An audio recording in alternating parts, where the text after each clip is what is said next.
honey badger surfaced from the ground without urgency. It did not burst out. It did not scan wildly. The soil above its head shifted first. Slow, controlled pressure, then its broad skull pushed through loose dirt and dry roots. The animal paused halfway out, nostrils flaring, drawing in air that still carried the cold of the night. Morning had not fully arrived yet. The sky was pale, thin clouds stretched flat across the horizon, and the sun remained low enough that shadows were long and indistinct. This was the time the honey badger preferred.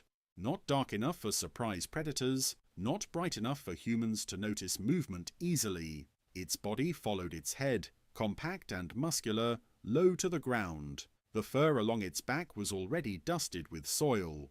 It shook once, short and economical, and stood still.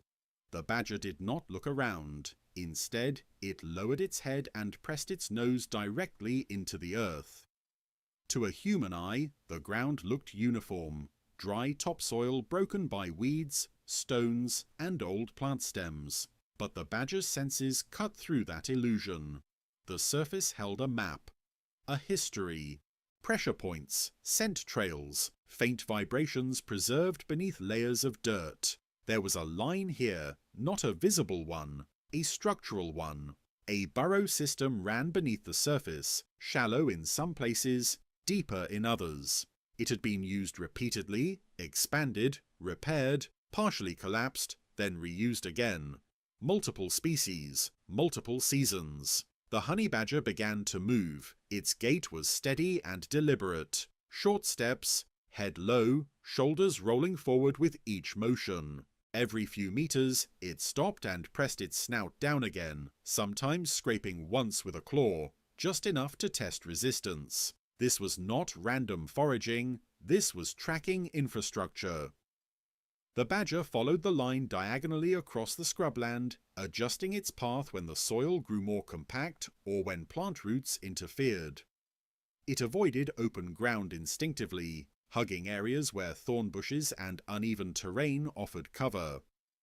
Far above the tunnels it traced, small animals moved without awareness. Rodents nested, slept, and fed, relying on depth and complexity for safety. They did not understand that the system itself had been identified. Several hundred meters away, the land changed. The scrub thinned, the soil flattened. Rows, faint but deliberate, cut across the terrain. This was the boundary where wild ground gave way to human use. A pickup truck stood near the edge of the field, engine off, metal already warming in the sun. Jacob Morrell leaned against it, arms crossed, eyes narrowed toward the soil. He was not looking for animals. He was looking for patterns that should not have been there. For weeks, parts of his field had failed unevenly. Not the usual patchwork of poor growth, something more precise. Crops stunted in narrow bands, roots twisted, leaves pale. When he turned the soil with his boot, the smell lingered longer than it should have. Sharp, bitter. Jacob had grown up on land like this. He knew the difference between dry soil, tired soil, and sick soil. This was something else. He stepped off the truck and walked slowly along the boundary, scanning the ground. Small mounds caught his attention. Subtle, easy to ignore. Animal activity. He made a mental note and moved on. At the same moment, the honey badger reached the outer edge of the field. It stopped. The soil here felt wrong.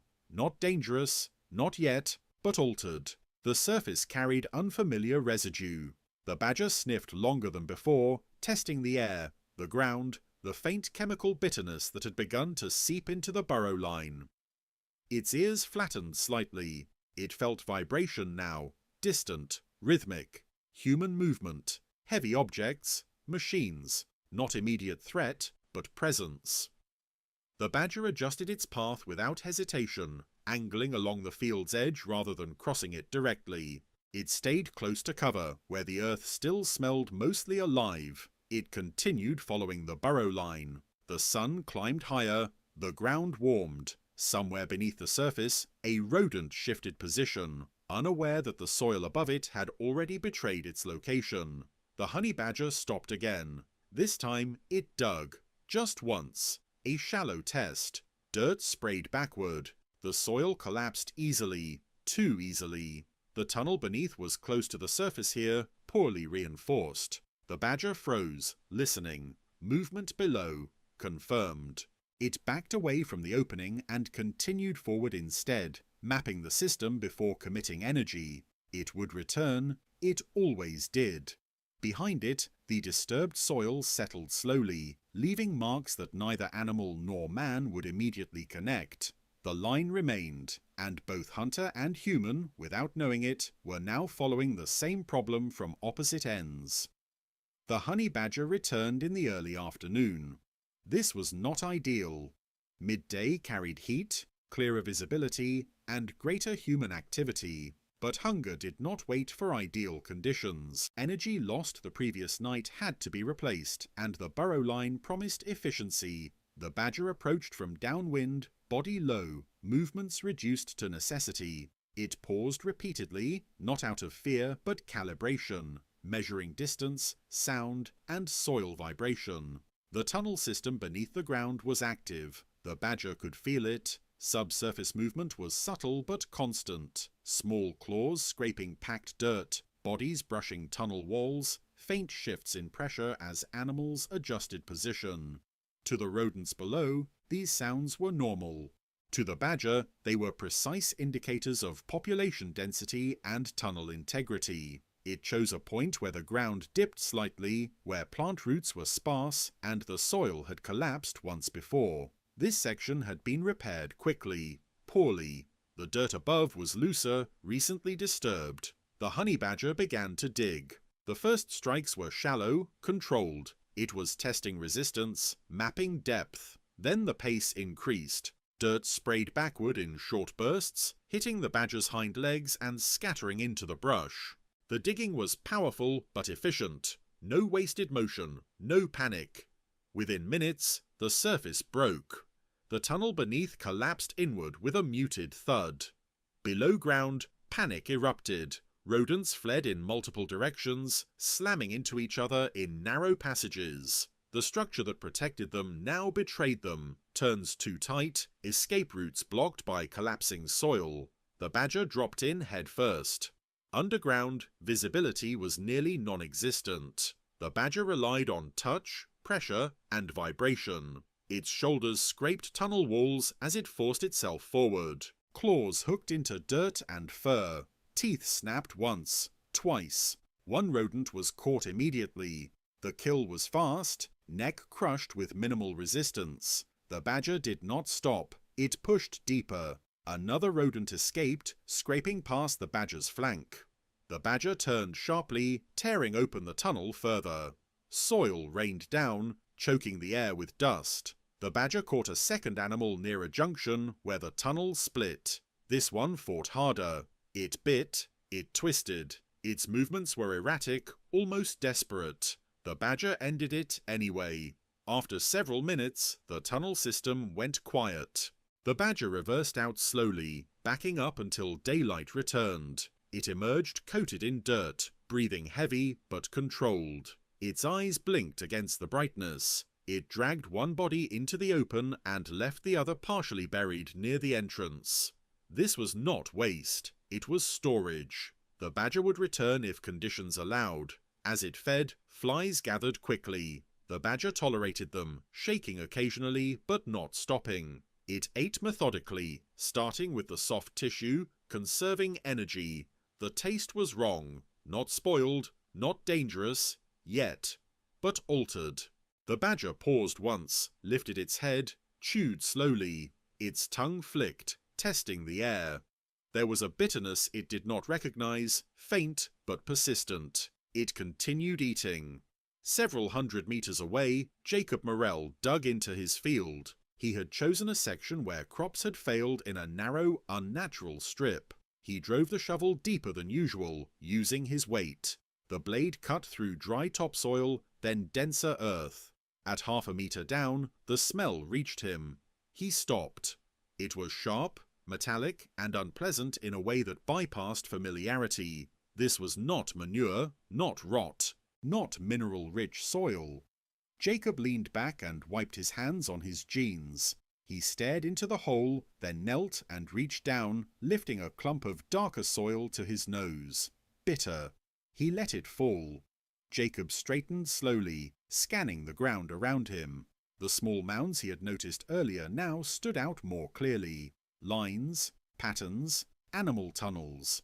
He followed one with his eyes, tracing where it disappeared beneath the rows of dead plants. Something cold settled in his chest.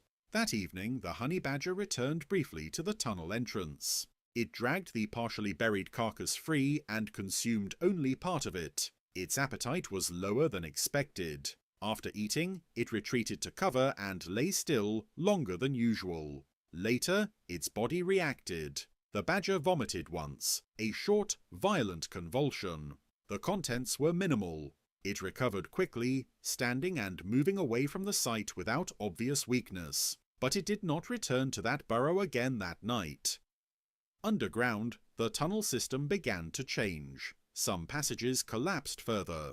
Others filled with seepage from higher ground. Dark moisture carrying substances that had been buried years earlier. The tunnels no longer just moved animals. They moved contamination. Jacob sat at his kitchen table that night, soil samples sealed in plastic bags beside him. He labelled them carefully. Depth, location, time. Outside, the land was quiet, but below the surface, the ground had already begun to spread its bitterness, through roots, through water, through animals that had never chosen to be part of it. And the honey badger, resilient but not immune, had already taken the first cost. The land did not change all at once. That was the most dangerous part. Nothing dramatic happened the morning after the badger fed, no sudden die-off, no visible disaster. The soil looked the same from a distance. The air carried the same dry heat. Birds continued to land and take off as they always had, but below the surface, movement patterns shifted. Water travelled differently now. After a brief rain upstream, light, almost insignificant, moisture seeped downward through layers of disturbed earth. It followed paths of least resistance, ignoring the boundaries humans had drawn above ground. It followed tunnels. The burrow system that once served as shelter and escape routes now acted as a channel. Liquids moved faster through loosened soil. Residue clung to tunnel walls, absorbed by roots that intersected the passages. Rodents encountered it first. One adult ground squirrel abandoned a nesting chamber after its offspring failed to respond. Another lingered too long, grooming compulsively, its movements slow and uncoordinated before it stopped altogether. Scavengers noticed. Ants arrived in greater numbers. Beetles followed. The underground ecosystem adjusted without understanding why. Above ground, the honey badger avoided the area for most of the day. It hunted farther out, crossing terrain it usually passed quickly. The prey density was lower. Each attempt cost more energy. The badger compensated by taking greater risks, approaching open ground more often, staying active longer into daylight. Its body carried the memory of the bitter taste, not as fear, as data. When it encountered another burrow line late in the afternoon, it tested the soil repeatedly before committing. It dug shallow exploratory holes and abandoned them when the ground felt dense and clean. This line was different. Older, stable. The badger took one animal there and ate without hesitation. Still, something had changed. That night, the badger slept lightly. It shifted position often. Its breathing remained steady, but its rest was shallow, interrupted by brief periods of alertness. Several kilometers away, Jacob Morrell stood in a laboratory hallway. The results came back faster than he expected. He read the report once, then again, slower. Petroleum hydrocarbons, trace heavy metals, migration patterns consistent with subsurface flow, old contamination, the kind that didn't stay where it was buried. Jacob sat down hard on the bench along the wall. He pressed his hands together, elbows on his knees, staring at the floor. He knew where it came from. There had been a storage site uphill decades ago, before his time. Temporary, poorly documented. The land had changed ownership twice since then. The barrels had likely been buried or abandoned when regulations tightened, and now animals had found them. Burrow lines had done what rain and time eventually would, but faster. Jacob drove the long way home, stopping once near the old site. Rusted metal fragments still surfaced after heavy rains. He kicked one with his boot and watched it crumble. The ground had been lying for years. The honey badger returned to the edge of the contaminated zone 2 nights later, not to hunt, to check. It moved slowly, nose down, tracing the familiar line from a distance. It did not cross into the field. Instead, it followed parallel, testing the soil at intervals, scraping shallow holes that it immediately abandoned. The bitterness was stronger now, not just taste, smell. The badger recoiled once, sneezing sharply. It backed away several steps and shook its head, irritated. That was enough. It turned away and did not look back. In the days that followed, the contaminated burrow system collapsed in sections. Without maintenance, the tunnels lost integrity. Some animals escaped, others did not. Plants responded unevenly. Roots near the tunnels absorbed substances they could not process. Leaves curled. Growth slowed. Insects feeding on those plants declined or moved on. Jacob met with environmental officers the following week. They walked the land together, flags marking sample points. Words like containment, migration, and barrier layers were used carefully, as if softer language could limit damage. Jacob pointed out animal tracks. "These tunnels," he said, "they're how it spread." The officers nodded. They already knew. That night, heavy machinery arrived. Lights cut through the dark. Engines vibrated the ground. The soil was opened in long, straight cuts. Violent, deliberate. Burrows collapsed instantly under weight and pressure. Animals fled blindly. The honey badger watched from a distance, body pressed low against rock and brush. It did not approach. The vibrations told it everything it needed to know. This ground was no longer readable. The soil had lost its honesty. When the machine stopped and silence returned, the badger was already moving away, following a different line, one that led toward deeper ground, older systems, and the kind of soil that still carried only the stories of animals. Behind it, the bitterness continued to spread, but slower now, and the cost of noticing it late had already been paid by those who could not leave. Adaptation did not announce itself. It arrived quietly, disguised as routine. The honey badger did not flee the region entirely. That would have cost too much energy. Instead, it adjusted its territory in small increments, shifting the center outward, testing new ground one section at a time. Its movements became more conservative. Where it once dug deep without hesitation, it now tested longer. Shallow scratches, pauses, retreats. The badger abandoned more hunts than it completed, choosing to lose opportunity rather than risk exposure to unfamiliar soil. This was not fear, it was recalibration. The badger's body still carried strength, but it no longer wasted it. Recovery time after exertion increased slightly, nothing dramatic, just enough to be noticed internally. Hunger arrived sooner, rest lasted longer. It compensated by targeting smaller prey more often, less reward, less cost. At night, the badger avoided areas where the ground smelled flat, where soil no longer carried layered information. Compacted earth, recently disturbed, was unreliable. The badger trusted older ground, where roots ran deep and tunnel systems had been shaped over years, not weeks. Several kilometers away, Jacob Morrell walked the perimeter of the containment zone alone. The machinery was gone now, the lights had been removed. What remained was scarred land, trenches filled and sealed, clay layers packed down, warning markers placed at regular intervals. The field no longer felt like his. He knelt near one of the barriers and pressed his hand into the soil. It was dense, unnatural in its uniformity. Nothing moved beneath it. No insects, no vibrations.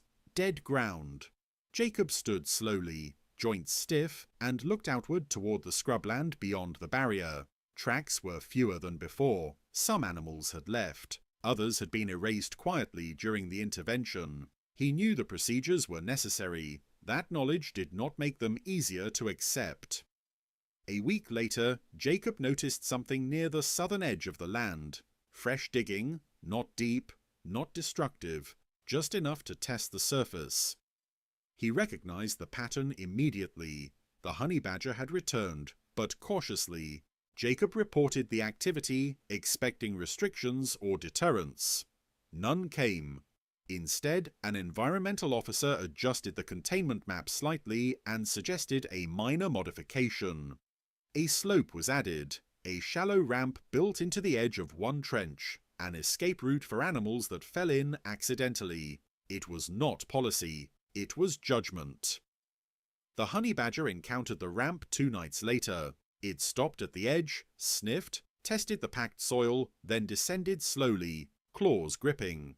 It crossed the disturbed zone quickly, without digging, without hesitation, and climbed out on the far side. It did not linger. The message was clear. This area was passable, but not usable. The badger did not hunt there again. Over the following weeks, the honey badger's body stabilized. Weight loss halted. Its movements regained their earlier confidence, though not their earlier range. The territory was smaller now, but cleaner. The cost had been absorbed. Jacob changed too. He stopped trying to restore the damaged field immediately. Instead of replanting crops, he allowed native vegetation to return. Hardy grasses, shrubs that tolerated poor soil, plants that did not draw contaminants upward aggressively. The land looked unproductive, but alive. Jacob adjusted his water flow, redirecting runoff away from the sealed area. He planted elsewhere, took the loss without arguing with it. Some nights he stood near the boundary at dusk, watching the scrubland darken. Once he saw the honey badger clearly. It moved along the edge of the light, body low, fur marked with old scars and fresh dust. It did not acknowledge him. It did not need to. They shared awareness without interaction. Neither crossed the line again. The soil began to change slowly, not healed, just altered. Microorganisms adapted, some plants failed, others thrived. The bitterness did not vanish, but it stopped advancing. Adaptation had done what force could not. It had reduced damage by limiting contact. And in that quiet adjustment, by animal and human alike, the land found a new, narrower balance. Not recovery, survival.